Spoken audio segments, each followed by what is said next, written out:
ఇండియాలో కూడా ఎన్ని కాలేజీలు ఉన్నాయో మేము దాదాపు 28 స్టేట్స్ తిరిగింది మా అంటే ఐఐటి ఎన్ఐటీస్లో కూడా మీకు విద్య కోసం ఎట్లా సార్ని చూసిన తర్వాత ఎంతమందికి ఐపీఎస్ ఆఫీసర్లు కావాలంటే కోరిక కలిగిన మనసులో డ్రగ్స్ ఈ గాంజా మాదక ద్రవ్యాలు తీసుకొని యూత్ అంతా చెడిపోతుంది.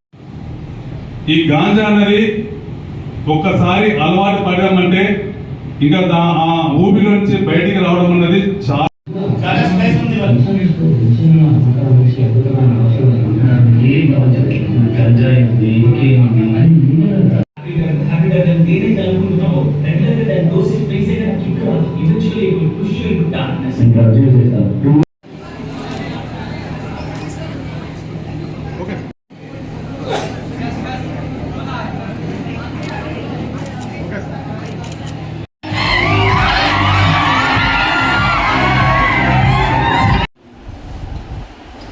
అందరికీ నమస్కారం.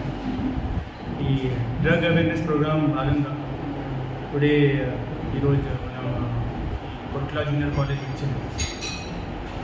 యాజ్ డ్రగ్ పెడ్లర్ ఈ యూత్ పిల్లలకి స్టూడెంట్స్కి టార్గెట్ చేసినారు. ఇది అక్కడ మనం అవేర్నెస్ ప్రోగ్రామ్ ఇప్పుడు స్టార్ట్ చేసాము. అన్ని జిల్లాలో ఎక్కడెక్కడ స్కూల్ ఉన్నాయి, కాలేజెస్ ఉన్నాయి, అక్కడ మన పోలీస్ సిబ్బంది అందరూ వెళ్ళి మన ఆఫీసర్స్ అక్కడ వెళ్ళి ఈ అవేర్నెస్ ప్రోగ్రామ్ కండక్ట్ చేసినారు అగెయిన్స్ ది డ్రగ్స్.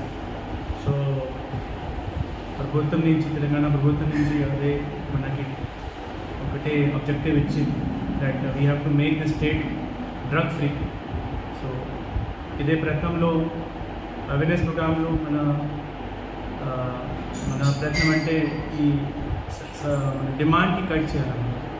దీంట్లో అందరికీ అవేర్నెస్ ఇస్తే ఈ డిమాండ్ కట్ అవుతుంది.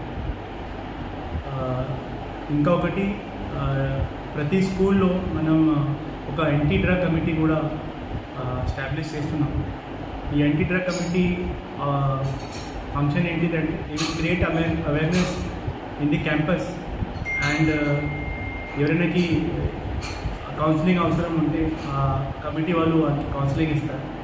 ఈ కమిటీలో స్టూడెంట్స్ ఉంటారు, ఫ్యాకల్టీ మెంబర్స్ కూడా ఉంటారు అండ్ నాన్ ఫ్యాకల్టీ మెంబర్స్ కూడా ఉంటారు, కొంత పిల్లలు పేరెంట్స్ కూడా ఉంటారు. So this is awareness. అవేర్నెస్లో మనం పిల్లలకి ఈ డ్రగ్స్ ఎట్లా అలవాటు పడతాయి, ఈ పియర్ ప్రెషర్తోని, స్ట్రెస్ వల్ల కొంతమంది తాగుతారు, కొంతమంది ఈ ఎక్స్పెరిమెంటేషన్ మనం చేద్దాము ఇదే ఆలోచనతో యూజ్ చేస్తారు. అదే మనం చెప్తాము. ఇంకా దీనికి ఇంపాక్ట్ ఏమేమి అవుతుంది, మన ఫ్యామిలీకి ఎట్లా ఇంపాక్ట్, మన హెల్త్కి ఎట్లా ఇంపాక్ట్, మెంటలీ ఎట్లా ఇంపాక్ట్ అవుతుంది.